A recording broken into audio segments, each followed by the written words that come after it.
안녕하세요, 홍성주입니다. 이번 회에는 말 많고 탈 많은 금호그룹 편에 대해서 살펴보고자 합니다. 원래 그룹 명칭은 금호 아시아나 그룹이지만 아시아나항공은 사실상 경영을 할 위치가 아닙니다. 그래서 금호그룹으로 통일해서 얘기를 전개해 나가겠습니다. 금호그룹은 아시아나항공을 매각함으로써 한숨 돌리나 했는데 HDC 현산그룹이 아시아나항공 인수를 포기해버렸습니다. 그래서 그룹 전체가 다시 먹구름에 휩싸인 형국이 되고 만 것입니다. 창업회장이 자동차 2대를 갖고 출발해 한때 재계 랭킹 7위를 기록할 정도로 대그룹이었던 금호그룹은 이제 그룹 존립을 걱정할 정도로 위기에 놓여 있습니다. 호남이 대표적인 기업인 금호그룹이 왜 이 지경이 됐는지, 현재 그룹을 이끌고 있는 박삼구 회장은 누구인가에 대해서도 자세히 알아보겠습니다. 금호그룹 하면 연상되는 단어가 있습니다. 다름 아닌 호남이 대표 기업이란 이미지입니다. 사실 금호그룹을 얘기하면서 호남을 떼놓으면 안 될 정도로 광주에서 일어나 국내 굴지 대기업에 된 재벌그룹입니다. 1998년 IMF 위기가 온 나라를 덮쳤을 때 우리 기자들 사이에선 참 금호그룹은 운도 좋다는 얘기가 돌았었습니다. 1997년 말 대선에서 집권한 김대중 정부가 들어섰기 때문입니다. 당시 국내 굴지 대기업들이 속수무책으로 넘어지고 있었지만 금호그룹은 그 위기를 넘길 수 있었습니다. 실제로 재계랭킹 3위였던 대우그룹이 넘어갔고 6위였던 쌍용그룹마저 쓰러졌습니다. 금호 역시 위기가 왔지만 호남이 상징기업이기 때문에 그 고비를 넘길 수 있었다고 당시 재계에서는 얘기했었습니다. 그 뒤 금호그룹은 승승장구해서 한때 재계랭킹 7위까지 오르는 대그룹 반열에 왔었습니다. 금호그룹은 창업회장인 박인천 회장이 1946년 택시 2대를 갖고 시작한 사업이 오늘이 금호그룹이 됐습니다. 금호라는 이름은 창업회장이 아호였습니다. 창업회장은 좀 독특한 이력을 갖고 있었습니다.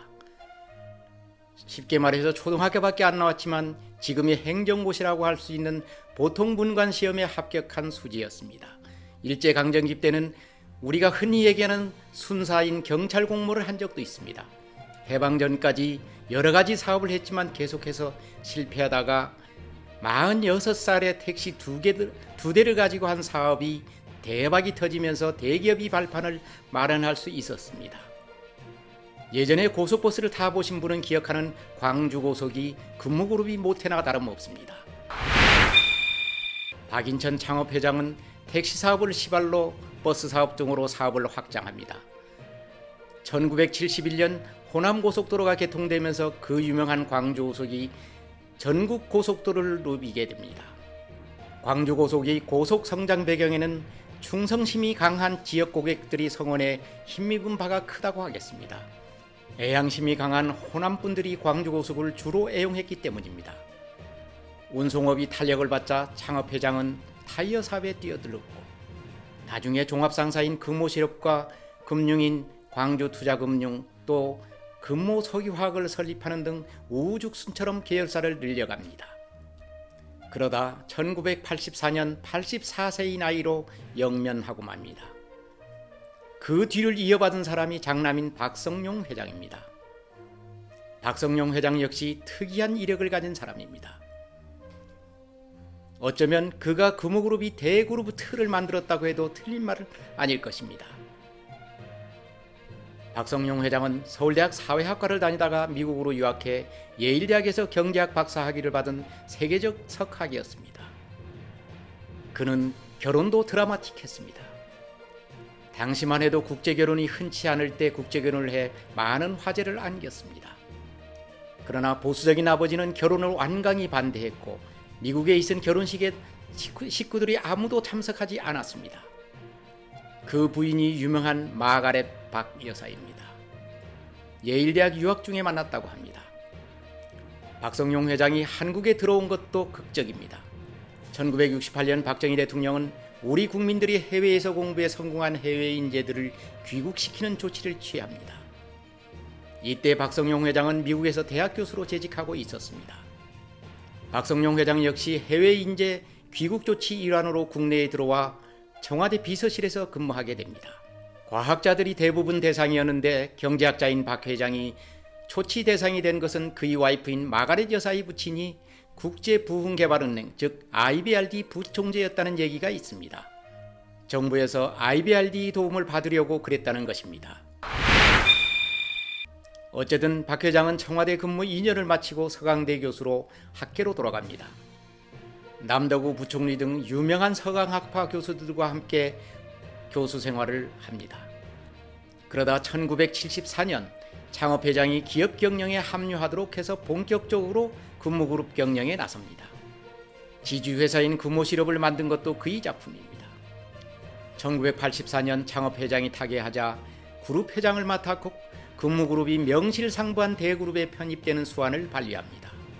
금호고설이 적자를 보자 광주고석에 편입시켜 나중에 건설 부분도 흑자로 돌아서게 합니다.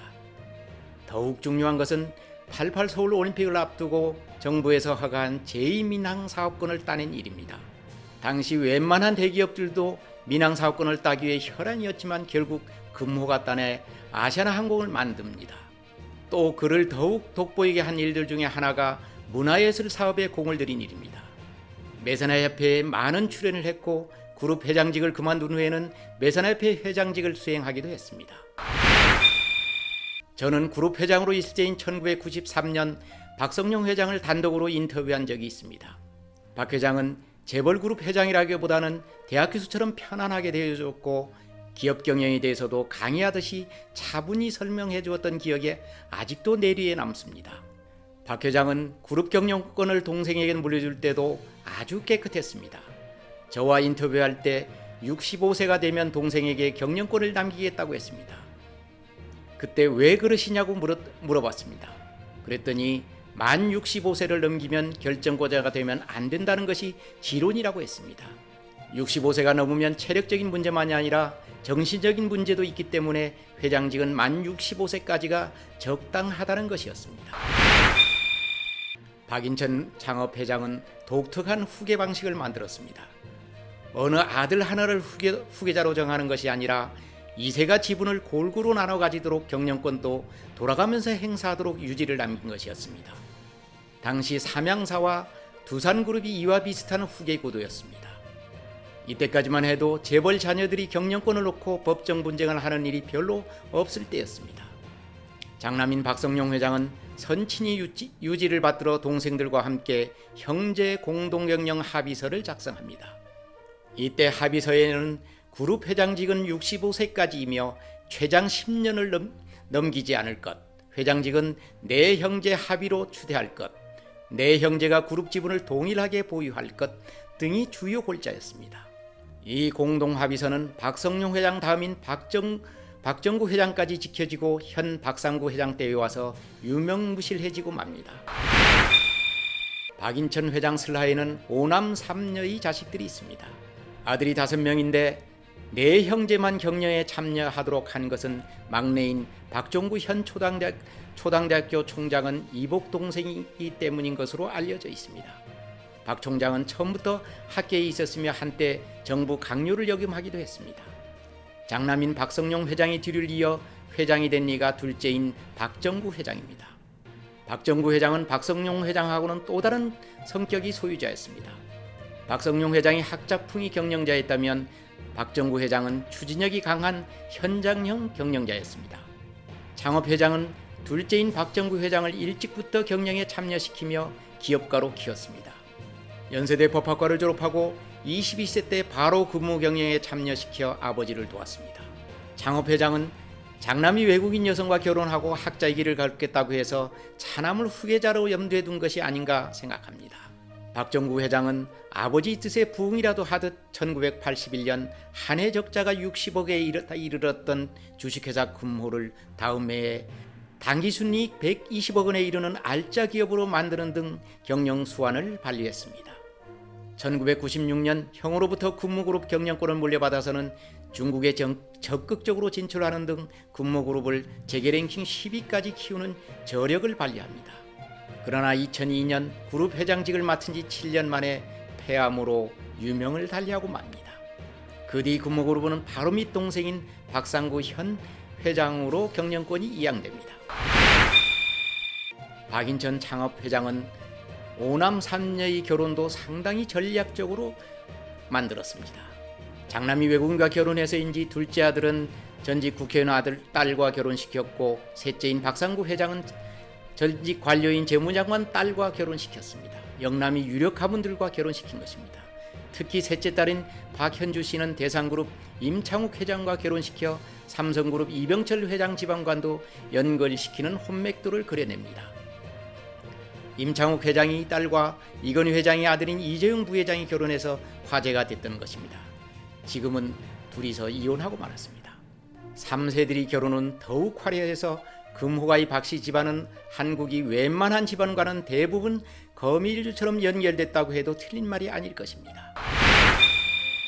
오늘은 호남이 대표적인 재벌그룹인 금호그룹의 생성 과정과 그 집안에 대해 알아봤습니다. 다음 회에는 현재 불어닥친 금호그룹의 위기는 무엇이며 박상구 회장과 동생인 박창구 회장과의 갈등으로 빚어진 형제인한 그리고 그룹을 이끌고 있는 박상구 회장에 대해 세밀하게 알아보겠습니다. 오늘도 시청해 주셔서 감사드립니다. 저는 항상 열린 마음으로 여러분의 의견을 듣고 있습니다. 시청자 여러분들이 제보를 부탁드립니다. 재벌가 이야기는 어떤 것이라도 좋습니다. 그럼 다음 회를 기대해 주십시오. 감사합니다.